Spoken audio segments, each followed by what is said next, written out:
तो आज हम लोग पढ़ने वाले हैं क्लास 12th का फिजिक्स का ब्रांच इलेक्ट्रोमैग्नेटिज्म।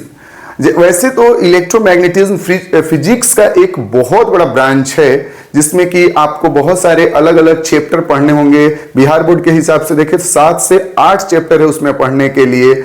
उसमें आपको दो पार्ट्स में डिवाइड किया गया है, इलेक्ट्रोस्टैटिक और उसमें आपको इलेक्ट्रोडायनेमिक।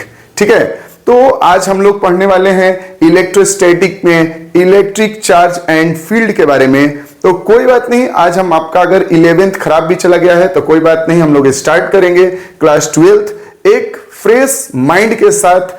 वैसे आपको बता दें कि जो आपका क्लास 11th है और 12th है उसमें अगर रिलेशन की बात करते हैं तो बहुत ज्यादा रिलेशंस नहीं है, लेकिन हाँ आपके जो वेक्टर हो गया, कैलकुलस हो गया जिसमें आपको डिफरेंशिएशन, इंटीग्रेशन, लिमिट्स वगैरह जो थोड़ा बहुत आपको मैथ्स का जो जरूरत पड़ेगा वो आपके 12th में भी जरूरत है। और कुछ कुछ टॉपिक आपको क्या करेगा कि को रिलेट करेगा, वैसे उसका अलग है, इसमें अलग आपको टॉपिक पे डील करना है। तो कोई टेंशन की बात नहीं है, जो क्लास 11th में छूट भी गया है तो उसको हम लोग क्लास 12th में बिल्कुल भी टेंशन नहीं लेंगे, एक फ्रेश माइंड के साथ। सबसे पहले फिजिक्स का ब्रांच इलेक्ट्रोमैग्नेटिज्म से हम लोग स्टार्ट करेंगे जिसमें कि इलेक्ट्रिक चार्ज एंड फील्ड के बारे में आपको पढ़ना होगा।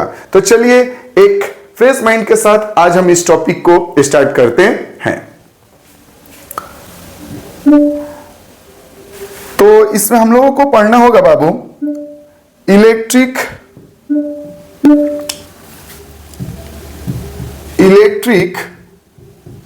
चार्ज एंड फील्ड के बारे में। ठीक है, तो इलेक्ट्रिक चार्ज एंड फील्ड के बारे में आपको क्या करना है, इसमें पढ़ना है। ठीक है, तो इसके पहले मैं बता दूं कि ये जो टॉपिक है आपका इलेक्ट्रोमैग्नेटिज्म एक फिजिक्स का ब्रांच है उसमें आता है। किसमें आता है? इलेक्ट्रोमैग्नेटिज्म। ठीक है, इलेक्ट्रोमैग्नेटिज्म। देखिए इलेक्ट्रोमैग्नेटिज्म में हम लोग जो आपको इसमें पढ़ेंगे दो तरह से डिवाइड किया गया है। एक है इलेक्ट्रोस्टैटिक, ठीक है, और एक आपको क्या पढ़ना पड़ेगा, इलेक्ट्रोडायनेमिक।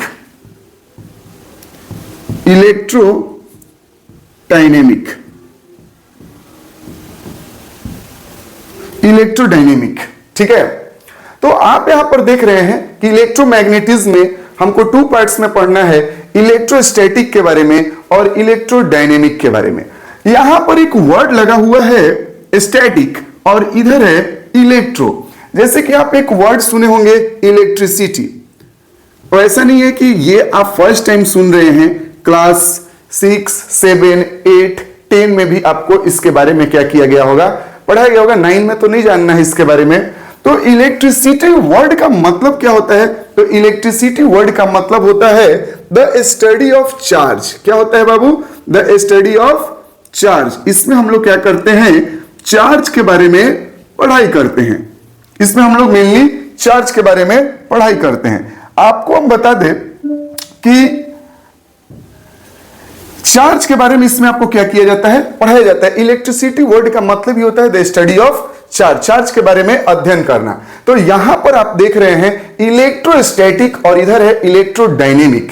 ठीक है, पर आप देख रहे हैं इलेक्ट्रोस्टैटिक, इसका मतलब क्या, इलेक्ट्रो मतलब हो गया आपका चार्ज, ठीक है, और स्टैटिक मतलब क्या होता है, रेस्ट। क्या होता है? स्टैटिक मतलब रेस्ट, और इसके बारे में क्या हो गया, चार्ज। इलेक्ट्रोस्टैटिक में हम लोग पढ़ते हैं the study of charge at rest. जो चार्ज रेस्ट में है उसको हम लोग पढ़ेंगे इलेक्ट्रोस्टैटिक में। ठीक है, और यहां पर डायनेमिक वर्ड लगा हुआ है, यानी, और यहां पर इलेक्ट्रो वर्ड भी है, यानी कि चार्ज, और आपका यहां पर एक वर्ड है डायनेमिक, इसका मतलब हो गया मोशन। यानी कि इलेक्ट्रोडायनेमिक में हम लोग the study of charge in motion पढ़ेंगे और इलेक्ट्रोस्टैटिक में पढ़ेंगे the study of charge in rest. यहां पर पढ़ा जाएगा कि वो चार्ज के बारे में जो चार्ज रेस्ट में है, और इसमें पढ़ेंगे उस चार्ज के बारे में जो चार्ज मोशन में है। तो चलिए, ये कोई नई बात नहीं है आपके लिए, आप ये क्लास 10 में बहुत अच्छे से सुने हुए हैं, क्योंकि क्लास 10 में आपको इलेक्ट्रिसिटी के बारे में पढ़ाया गया है। ठीक है, इलेक्ट्रोस्टैटिक उतना नहीं आप जानते होंगे, लेकिन इलेक्ट्रोडायनेमिक जिसमें कि इलेक्ट्रिक करंट आपका टॉपिक था उसको पढ़ाया गया था बेहतर तरीके से। चलिए, तो यहां पर हम लोगों ने अभी तक क्या जाना कि इलेक्ट्रोमैग्नेटिज्म में हम लोग पढ़ने वाले हैं इलेक्ट्रोस्टैटिक, उसके बाद पढ़ेंगे इलेक्ट्रोडायनेमिक। इलेक्ट्रोडायनेमिक में आपको क्या क्या पढ़ना है? तो इलेक्ट्रोडायनेमिक में आपको पढ़ना पड़ेगा इलेक्ट्रिक करेंट। क्या पढ़ना है? Electric current. ठीक है, और उसके बाद क्या पढ़ना है आपको? इसमें पढ़ना पड़ेगा एसी, अल्टरनेट करंट। इसके बाद और क्या पढ़ना पड़ेगा? इसमें आपको पढ़ना पड़ेगा मैग्नेटिज्म। इसमें आपको पढ़ना पड़ेगा मैग्नेटिज्म के बारे में। ठीक है, इलेक्ट्रिक करंट, अल्टरनेट करंट, उसके बाद electromagnetic induction, EMI, electromagnetic induction. तो ये सब कुछ आपको इलेक्ट्रोडायनेमिक में पढ़ना है।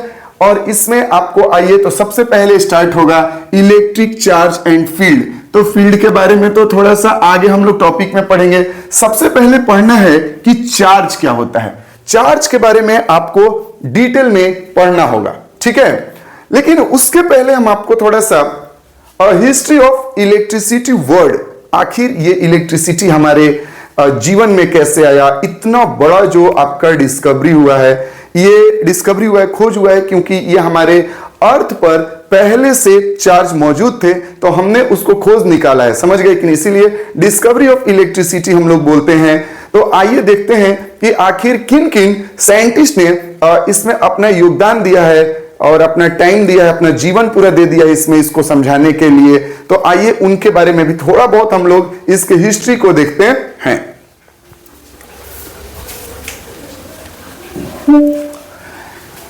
चलिए, हम यहां से स्टार्ट करें तो हिस्ट्री ऑफ चार्ज बोलिए या फिर इलेक्ट्रिसिटी बोल लेते हैं सीधे। ठीक है, इसके हम लोग थोड़ा सा हिस्ट्री को समझते हैं। ऐसा माना जाता है कि 600 बीसी में, 600 बीसी में एक साइंटिस्ट थे थेल्स। ठीक है, एक साइंटिस्ट थे थेल्स। जैसा कि हम लोगों को बताया गया है, हमारे टीचर्स ने भी हमको पढ़ाया कि 600 बीसी में एक थेल्स साइंटिस्ट थे जो कि ग्रीक से। ठीक है, तो इन्होंने एक बार, इनके साथ क्या हुआ कि ग्लास या फिर एक एम्बर वर्ड होता है, एम्बर या ग्लास पर जब इन्होंने रब किया उसको, तो किसी किसी वस्तु को क्या करने लगा, अपनी तरफ अट्रैक्ट करना शुरू कर दिया। तो इनको ये चीज अजीब लगा, जब वो अपने तरफ वस्तुओं को अट्रैक्ट करने लगा तो इन्होंने इसके ऊपर थोड़ा बहुत रिसर्च किया और रिसर्च करने के बाद एक वर्ड दिया था इलेक्ट्रिसिटी।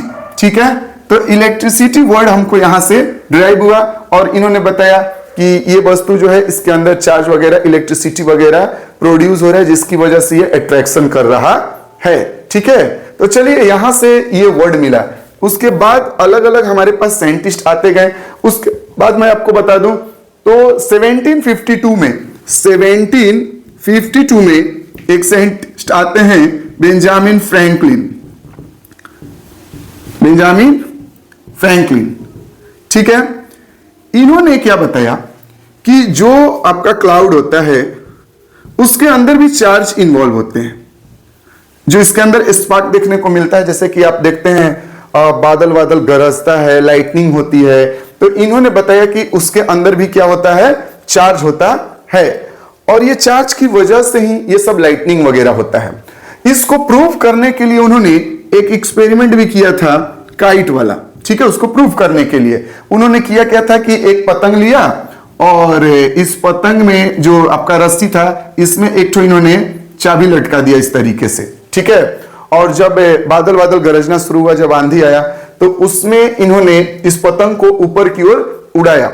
जब ये ऊपर गया तो कुछ देर के बाद बादल जब टकराए आपस में, तो लाइटनिंग इसके ऊपर आया, जिससे कि इन्होंने प्रूव कर दिया कि ये इसके अंदर जो चार्ज है, और ये रस्सी से होते हुए भी इनको भी झटका लगा था, लेकिन ये बच गए थे।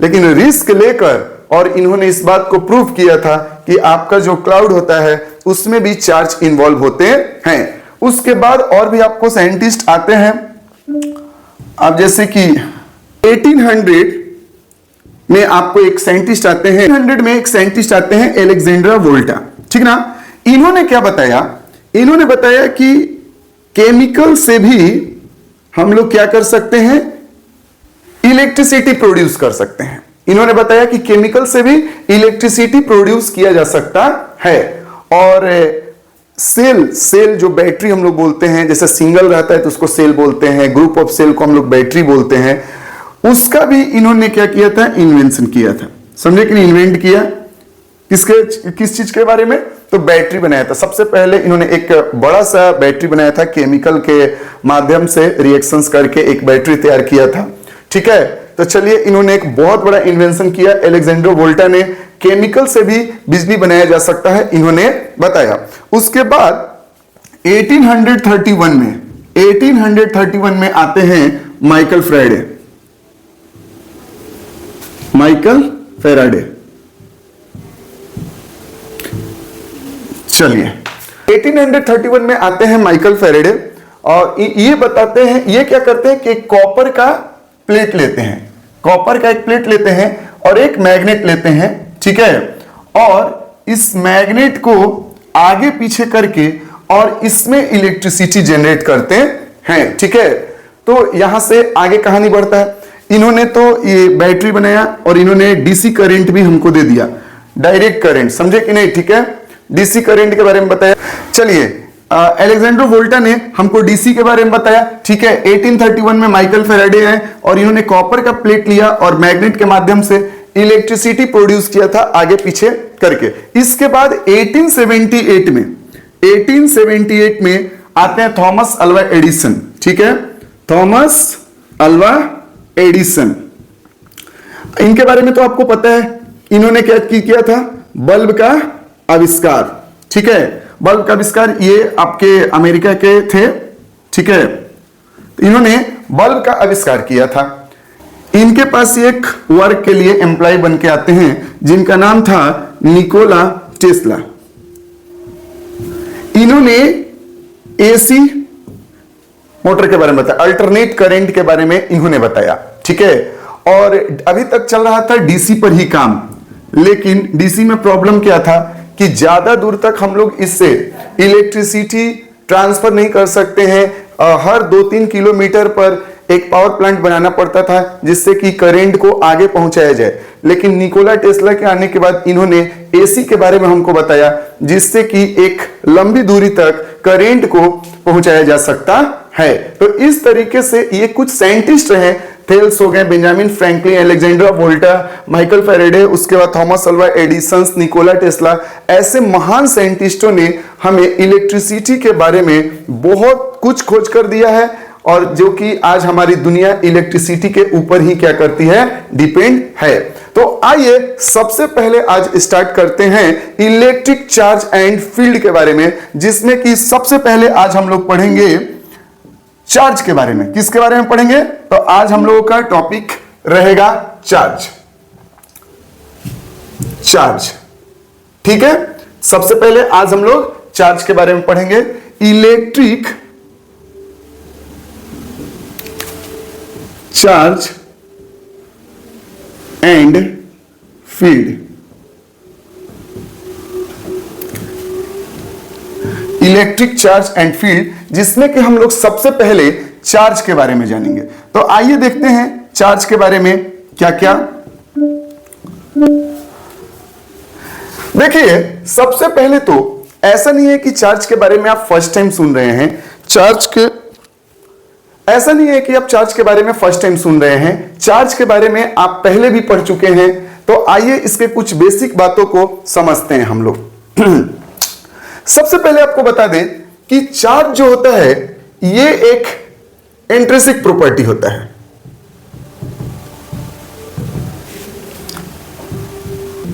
चार्ज जो होता है एक इंट्रिंसिक प्रॉपर्टी होता है। अब देखिए, आखिर ये इंट्रिंसिक प्रॉपर्टी का क्या मतलब होता है।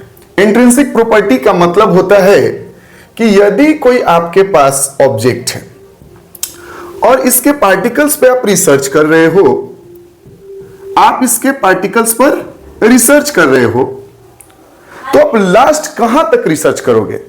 आप इसके पार्टिकल्स के सबसे छोटे पार्ट पर भी चले जाओगे तो आप लास्टली पहुंचोगे इलेक्ट्रॉन पर, है कि नहीं? उसके बाद पहुंचोगे प्रोटॉन पर। अब इसके बाद आप कहां तक रिसर्च कर सकते हो? इसके आगे आप नहीं कर सकते। ये लास्ट स्टेप हो जाता है इलेक्ट्रॉन, प्रोटॉन, न्यूट्रॉन जो आप सुनते हैं, तो ये इलेक्ट्रॉन, प्रोटॉन एक लास्ट स्टेप हो जाता है। इसके बाद इसके ऊपर आप रिसर्च नहीं कर सकते हैं। इसीलिए चार्ज जो होता है ये एक इंट्रिंसिक प्रॉपर्टी होता है। तो इंट्रिंसिक का मतलब यही हुआ कि इसके बाद रिसर्च पॉसिबल नहीं है। वैसे ऐसा बात नहीं है कि इलेक्ट्रॉन और प्रोटॉन से छोटा पार्टिकल्स नहीं होते हैं, इनसे भी छोटे पार्टिकल्स हैं। जैसे बता दे कि क्वैक्स वगैरह, क्वैक्स हो जाएगा, ठीक है। तो ये क्वैक्स, ये क्या होता है? तो ये उससे भी छोटा होता है और ये आपको मिलकर बनाता है प्रोटॉन एंड न्यूट्रॉन। तो प्रोटॉन एंड न्यूट्रॉन को बनाने में ये हेल्प करता है क्वैक्स। इससे ही मिल मिल के प्रोटॉन एंड न्यूट्रॉन बने होते हैं। तो ये इनसे भी छोटे होते हैं, लेकिन हम लोग इलेक्ट्रॉन और प्रोटॉन से लास्ट नहीं जाते हैं। ये एक लास्ट प्रॉपर्टी हो जाता है किसी भी ऑब्जेक्ट के पार्टिकल्स के ऊपर यदि हम रिसर्च कर रहे हैं तो। अब चलिए इसके बारे में कुछ बेसिक बातें यदि हम लोग जान लेते हैं तो चार्ज का एसआई यूनिट क्या होता है? अगर इसके एसआई यूनिट की बात करें तो आपका चार्ज का एसआई यूनिट, तो एसआई यूनिट आपका होगा कूलम। क्या होगा? कूलम, ठीक है। इस कूलम को किससे इंडिकेट करेंगे? सी से। किससे इंडिकेट करेंगे? सी से, ठीक है। चार्ज को किससे इंडिकेट करते हैं? क्यू से। किससे इंडिकेट करते हैं? क्यू से। चार्ज को इंडिकेट करेंगे क्यू से। इसका एसआई यूनिट क्या होगा? कूलम, ठीक है। और इसके बारे में हम बात कर ले, और इसके बारे में यदि हम बात कर लेते हैं तो इसके बारे में हम ये समझ सकते हैं कि कितने टाइप्स के पढ़े हैं। तो ये मेनली 2 टाइप्स के हम लोग पढ़े हैं। कौन कौन सा? Positive and negative. Positive and negative. और इसके बारे में आप क्या जान सकते हैं कि यदि आपका 2 चार्ज है और दोनों के ऊपर सेम ही है, पॉजिटिव पॉजिटिव या फिर निगेटिव निगेटिव, ये दोनों चार्ज, तो ये हमेशा एक दूसरे को क्या करेंगे? रिपेल करेंगे, ठीक है। लेकिन अगर अपोजिट चार्ज है, आपका प्लस है या फिर माइनस है, या माइनस है या प्लस है, तो ये आपस में क्या करेंगे? अट्रैक्शन। तो opposite charge attract each other but same charge repel each other. समझे? तो 2 टाइप्स ऑफ चार्ज पढ़े हैं। अगर हम इस क्वांटिटी की बात करें तो ये स्केलर है या वेक्टर, तो ये एक स्केलर क्वांटिटी होता है। क्या होता है? तो ये एक स्केलर क्वांटिटी होता है, ठीक है। स्केलर क्वांटिटी किसको कहते हैं? जिसके पास मैग्नीट्यूड होता है बट डायरेक्शंस नहीं होते हैं, तो ये एक स्केलर क्वांटिटी है। आगे अगर हम इसके बारे में और बात करें तो इसके बारे में और हम क्या बात कर सकते हैं? चलिए इसके आगे हम देखते हैं। तो इसके बाद हम बात करते हैं चार्ज के मास के बारे में। किसके बारे में बात करें? चार्ज के मास के बारे में। देखिए, आपको मास ऑफ ऑब्जेक्ट के बारे में यदि हम बात बताते हैं तो मास ऑफ ऑब्जेक्ट के बारे में यदि हम बोले तो मास ऑफ ऑब्जेक्ट जो होता है वो स्पीड के साथ चेंज होता है। जैसे कि अभी आप रेस्ट में हो तो आपका मास कुछ और होगा, लेकिन यदि आप मोशन में हैं तो आपका मास कुछ और होगा। समझे कि नहीं? लेकिन सर, जब हम क्वेश्चन डील करते हैं जनरली, तो अगर कोई ऑब्जेक्ट मोशन में होता है तो उसका मास जो होता है हम सेम ही लेते हैं। ऐसा क्यों करते हैं? देखिए, उसके पीछे रीजन क्या होता है कि मास इज इक्वल टू होता है m0 अपॉन में √1 माइनस v स्क्वायर अपॉन में c स्क्वायर। यहां पर c क्या है? Speed of light. क्या है? स्पीड ऑफ लाइट, ठीक है। c जो है स्पीड ऑफ लाइट है। अगर हम लोग इसको देखते हैं तो 1 माइनस v स्क्वायर जो हो गया वो आपका वेलोसिटी हो गया, बॉडी का वेलोसिटी, ठीक है। लेकिन ये c जो है स्पीड ऑफ लाइट है। अब आप स्पीड ऑफ लाइट तो आपको पता है कि कितना ज्यादा होता है, ठीक है। तो आपका वेलोसिटी का स्क्वायर कर दे तो आप मैक्सिमम कितना स्पीड दौड़ पाओगे? तो आपका स्पीड तो बहुत कम है ना लाइट के सामने। अब जब इन दोनों को डिवाइड करेंगे तो इसका वैल्यू लगभग 0 आ जाएगा, ठीक है। अब 1 माइनस 0 1 ही हो जाएगा, अंडर रूट से 1 निकलेगा। m0 को यदि हम डिवाइड करते हैं 1 से तो ये सेम ही आएगा। तो मास ऑफ ऑब्जेक्ट को भी हम लोग किससे इंडिकेट करते हैं? एम नॉट से, समझे कि नहीं? तो मास ऑफ ऑब्जेक्ट हो जाएगा एम नॉट के बराबर होगा, यानी कि आपका जो बॉडी है mass at rest, am not मतलब मास एट रेस्ट, वो मास ऑफ मोशन होने के बाद भी सेम ही माना जाता है। क्यों माना जाता है? क्योंकि आपका स्पीड लाइट के कंपैरिजन में बहुत कम है, और यदि इसको इधर से डिवाइड करें अप्रॉक्स वैल्यू 0 आ जाएगा, 1 में से 0 घटाएंगे 1 ही होगा, अंडर रूट से बाहर 1 आएगा, एम नॉट अपन में 1 होगा तो ये एम नॉट ही बोलेंगे।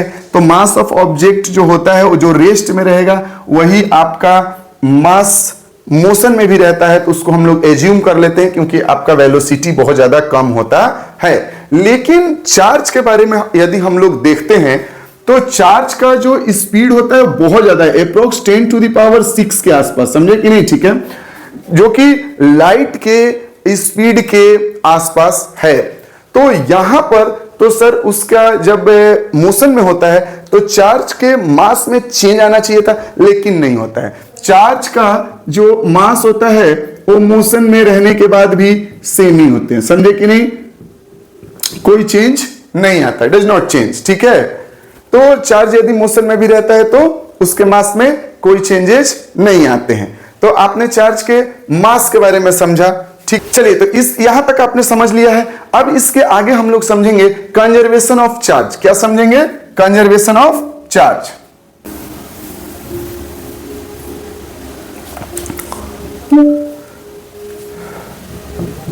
चलिए, यहां से हम लोग समझते हैं, conservation of charge. Conservation of charge में सबसे पहले आपको क्या जानना है? कंजर्वेशन ऑफ चार्ज में हम लोग जानेंगे कि charge neither be create nor be destroy, neither be create nor be destroy. ना तो ये क्रिएट होता है और ना ही इसको हम डिस्ट्रॉय कर सकते हैं। इसको हम ओनली ट्रांसफर कर सकते हैं। एक बॉडी से दूसरी बॉडी में इसको क्या कर सकते हैं? हम केवल ट्रांसफर कर सकते हैं। चार्ज को केवल ट्रांसफर किया जा सकता है, ना इसको हम लोग डिस्ट्रॉय खत्म कर पाएंगे, ना इसको हम लोग क्रिएट कर पाएंगे, ओनली ट्रांसफर होता है। अगर हम सेकेंड बात करें तो यदि आपके पास कोई आइसोलेटेड बॉडी है, आइसोलेटेड आपके पास कोई सिस्टम है, आइसोलेटेड सिस्टम का मतलब क्या होता है? एक ऐसा सिस्टम जिसके अंदर से एनर्जी बाहर नहीं जा सकता है और बाहर से कोई एनर्जी अंदर नहीं। मतलब देखिए, परफेक्ट आइसोलेटेड सिस्टम तो नहीं बना सकते हैं, ठीक है, लेकिन कोशिश करते हैं कि ज्यादा से ज्यादा आइसोलेटेड हो, समझे कि नहीं? ठीक है, जैसे कि आपके पास जो थर्मस होता है जिसमें आप गर्म पानी रखते हैं तो गर्म ही रहता है, तो उसको आइसोलेटेड किया हुआ रहता है ताकि अंदर का हीट बाहर नहीं जाए, और बाहर में यदि टेम्परेचर कम है तो वो अंदर नहीं है, उसको आइसोलेटेड किया हुआ रहता है। तो यदि आपके पास कोई आइसोलेटेड सिस्टम है तो इस सिस्टम में charge can be constant, charge जो होगा वो हमेशा कांस्टेंट रहेगा, ठीक है, इसमें चार्ज चेंज नहीं होगा, ठीक ना?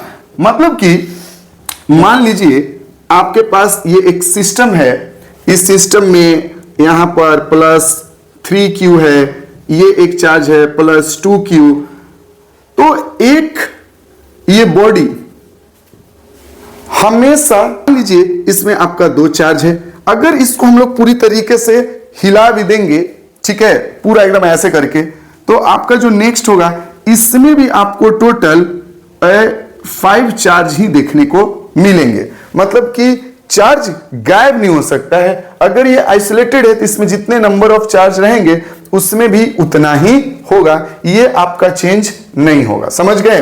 तो इस तरीके से कंजर्वेशन ऑफ चार्ज में हम लोग क्या जाने कि आइसोलेटेड सिस्टम में चार्ज जो होता है आपका इधर से उधर नहीं होता है, खत्म नहीं होता है, डिस्ट्रॉय नहीं होता है, सेम ही रहता है। आइसोलेटेड सिस्टम में चार्ज को ना तो क्रिएट कर सकते हैं ना ही हम इसको डिस्ट्रॉय कर सकते हैं। चलिए, इसके बाद आपका जो नेक्स्ट पार्ट आएगा उसमें हम लोग क्वांटाइजेशन ऑफ चार्ज जानेंगे।